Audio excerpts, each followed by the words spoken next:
салому дуруди бепоён ба кулли мухлисони барномаи дар шабакаҳои иҷтимоӣ. Фирдавси Хурсанд топ хабарҳои варзиширо бароятон мегӯяд. оғоз мекунем. шумо шунидаед ки футболбозе ки аз мунтахаби як мамлакат баромад мекунад, вале боз чанде пас пироҳани мунтахаби дигарро пӯшида ба майдон мебарояд. ман шунидам, вале агар нашунида бошед, пас бишнавед. футболбози ба мову шумо ошнои мунтахаби Англия ва бошгоҳи Челсии Лондон Каллум Хадсон Аддои аз мунтахаби Англия берун шуд ва ба ҳайати мунтахаби Гана, он мамлакате ки решаи авлодиаш ба он ҷо тааллуқ дорад, пайваст шуд. сабаби аз мунтахаби Англия берун шудани Каллум дар он будааст ки пас аз нокомӣ дар марҳилаи силсила пеналтиҳои финали Евро Маркус Решфорд, Ҷейдон Санчо ва Букайо Сака мавриди таҳқирҳои миллатгароён ва нажодпарастон қарор гирифтанд ва футболбоз ба чунин хулосае омад ки ба мунтахаби Гана биравад. Решфорд, Санчо ва Букайо Сака баъди Евро аз ҷониби мухлисони Англия мавриди таҳқир қарор гирифтанд ва мухлисон аз он шикоят мекарданд ки дигар ҳеҷ сиёҳпӯстеро ба ҳайати мунтахаб роҳ надиҳанд. аз ин рӯ Каллум Хадсон Аддоӣ ба сифати эътироз ва як нав рӯ гардонидан аз мардуми Англия ба Гана рава премиери мамлакати Гана Наной Акуфо Аддо ба ӯ пироҳани мунтахабро ҳадия сохту. дар мавриди рушди футболи Гана бо ӯ машварат намуд. ҳамчунин президент ба вазири кор бо ҷавонон ва варзиши мамлакати Гана Мустафа Усиф фармоиш дод ки ӯро бо ҳайати мунтахаб ошно ва пироҳани ӯро ба мухлисон муаррифӣ намояд. қаблан ивазкунии мунтахаб тибқи оинномаи фифа мамнӯъ буд, вале ҳоло дар бандҳои оинномаи мазкур тағйиротҳо ворид гардид ва футболбозе ки дар ҳайати як мунтахаб камтар аз 3 бозӣ гузаронидааст дар финали кадом як мусобиқа иштирок накарда бошад, метавонад ки ба ҳайати мунтахаби дигар бигзарад. аз ин рӯ ба гузариши Каллум ҳеҷ монеае нест, чун футболбоз дар ҳайати мунтахаби Англия ҳамагӣ 3 бозӣ гузаронидааст ва дар Евро танҳо як маротиба аз курсии эҳтиётӣ ба майдон ворид гаштааст. хулас дар мунтахаби Англия нашуд ба Гана рафт, Гана ки нашуд ба Африка меравад. мунтахаб проблема нест барои баъзе одамҳои истиқбол аз истиқлолияти мамлакати Амрико барои баъзеҳо он қадар хотироти хуш нагузошт. гап сари фоҷиаи дарвозабони дастаи Коламбус Блю Ҷекетси лигаи миллии хоккей ва мунтахаби Латвия Матис Кивленекс меравад ки дар рафти маъракаи истиқболгирии рӯзи истиқлолияти Амрико аз ғояти пораҳои маводҳои пиротехникӣ ба ҳалокат расид. гуфта мешавад ки он ҷо Матис ба хотири аз оҳанпораҳои маводи пиротехникӣ наҷот додани дӯст ва ҳамдастааш Элвис Мерзликин ҳамчунин ҳамсари ҳомиладори ӯ худро қурбон кард. вақте ки маводҳои пиротехникӣ иштибоҳан дар назди онҳо мекафид, Элвис ҳамсари ҳомиладорашро оғӯш гирифт ва Матис бошад мисли сипар онҳоро мепӯшонид ки як оҳанпорае ба қалбаш расид ва дар ҷои ҳодиса ҷон бохт. Элвис баъдан дар саҳифаи иҷтимоияш навишт ки Матис ба ман танҳо дӯст набуд, ман ӯро додари худ меҳисобидам. вақте ин ҳодиса рух дод, ман ҳамсари худро ба оғӯш мепӯшонидам ва ӯ пеши роҳи оҳанпораҳоро мегирифт то ману ҳамсарам осеб набинем. ӯ писари ман, ҳамсари ман ва маро наҷот дод. ман фақат хостам то шумо донед ки Матис қаҳрамонона мурд. ӯ ҳаёти чанд нафарро наҷот дод. ӯ худро қурбон кард то дигарон зинда бошанд, навиштааст Элвис Мерзликин. ана ҳамин хел одамҳо ҳам ҳастанд дар ҳаёт, онҳо фаромӯш намешаванд.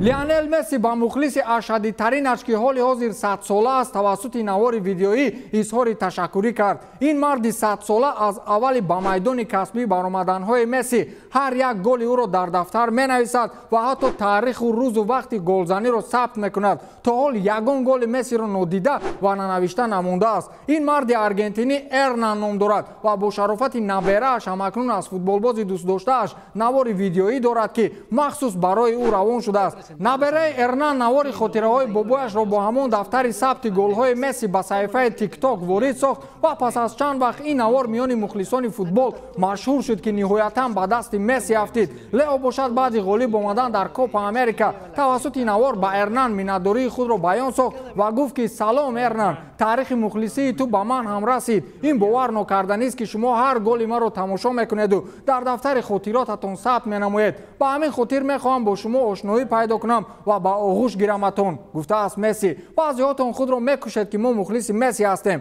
ана ин мардро мухлис мегӯянд. баъзеҳотон бозии Мессиро ё дар ким кадом як финал мебинед ё рӯзҳои Эл Классико.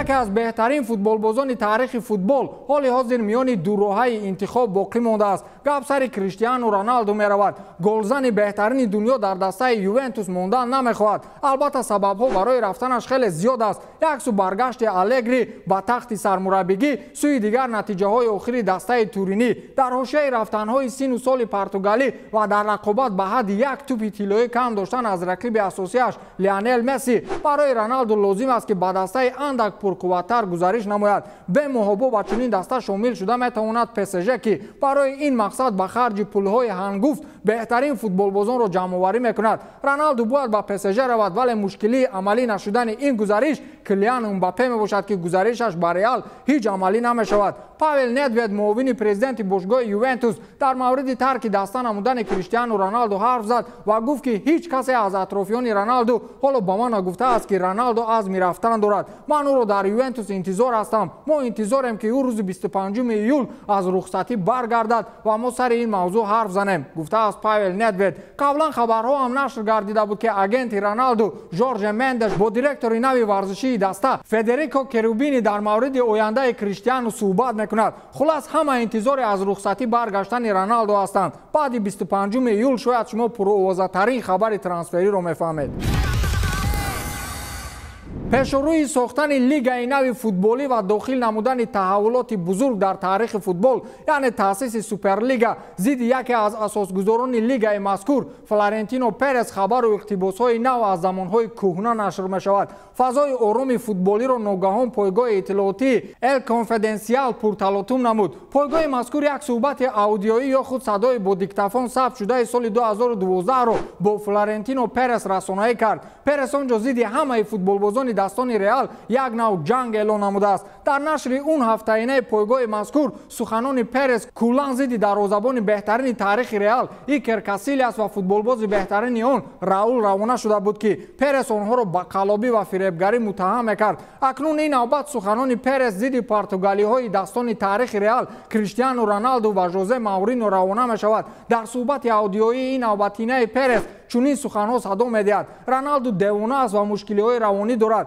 ин бача касал аст. шумо фикр мекунед ки ӯ бачаи баақл аст? Не, ӯ беақл аст. агар ӯ баақл мебуд намекард он корҳоеро ки ҳоло мекунад. охирин беақлие ки Роналду кард тамоми ҷаҳон шоҳид шуд. шумо чӣ фикр доред? барои чӣ ӯ ба чунин беақлӣ даст мезанад? Перес дар мавриди он ҳодисае ҳарф мезанад ки Роналду соли 2012 дар муқобили Гранада гол зад, вале аз гол истиқбол нагирифт. баъдан шаҳрам дод ки барои он баъди гол задан хурсандӣ накард ки дар Мадрид хушбахт нест. аз ин рӯ Перес гуфтааст ки Маурино ва Роналду ду шахси девона ва беақл ба андешаҳои бад ҳастанд. онҳо ҳарду имкони маблағҳои калон кор карданро доранд агар ки баақл мебуданд. онҳо чунин шахсияте ҳастанд ки ҳеҷ кас дӯсташон намедорад, гуфтааст Флорентино Перес. ин суханҳои кӯҳнаи Перес ҳамакнун сархати кулли расонаҳои хабарии варзишӣ гардидааст ва ҳатто кор то ҷое расид ки Перес аз минбари баланд дар ин бора андешаи худро гӯяд. акнун ӯ чӣ хел ба чашми ба истилоҳ легендаҳои дастааш нигоҳ мекунад. ӯ гуфтааст ки ин гуфтугӯи ҳамон лаҳзаи ману журналист Хосе Антонио Абелан мебошад ки таи чанд сол ӯ мехост ин сабтро ба маблағи калон бифурӯшад. акнун маълум мешавад ки ин гуфтугӯро касе аз душманони ман харидааст ва ӯ мехоҳад ки ба пешравии кори ман дар таъсиси Суперлига монеа шавад. ин нафар аз миёни як гуфтугӯи калон танҳо якчанд ҷумлаи манфиашро буридааст. фикр мекунам агар ҳамаи он гуфтугӯро расонаӣ кунанд, футболбозони дастони Реал аз ман малол намешаванд. ҳоло адвокати ман дар ин маврид кор мекунад ва ҳақ ба ҳақдор рӯзҳои наздик мерасад. хулас ҷанҷоли президенти Реал бо Роналду, Касилиасу, Мауриньо, Раул тоза шурӯъ шуд. ба чӣ анҷом меёбад шоҳид хоҳем шуд. ба ҳамин тамом, то дидор, хайр.